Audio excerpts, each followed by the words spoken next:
नमस्कार, सालनीज रेसिपी में आपका एक बार फिर से स्वागत है। आज हम व्रत के आलू बनाने वाले हैं। व्रत के आलूओं को फलाहारी आलू या आलू चाट के नाम से भी जाना जाता है। यह खाने में बहुत ही स्वादिष्ट होते हैं और बनाने में बहुत ही आसान होते हैं। तो आइए देखते हैं व्रत के आलू कैसे बनाते हैं। व्रत वाले आलू बनाने के लिए हमें चाहिए उबले हुए और कटे हुए आलू, मूंगफली के दाने, हरा धनिया, हरी मिर्च, सेंधा नमक, काली मिर्च और देसी घी।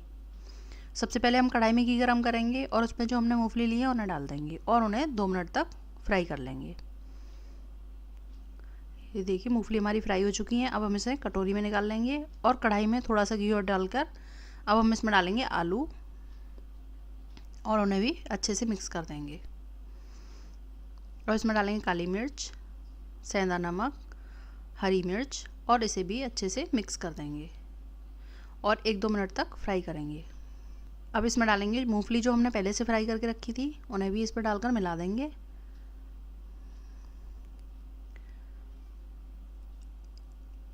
और हरा धनिया डालकर इन्हें सर्व करेंगे।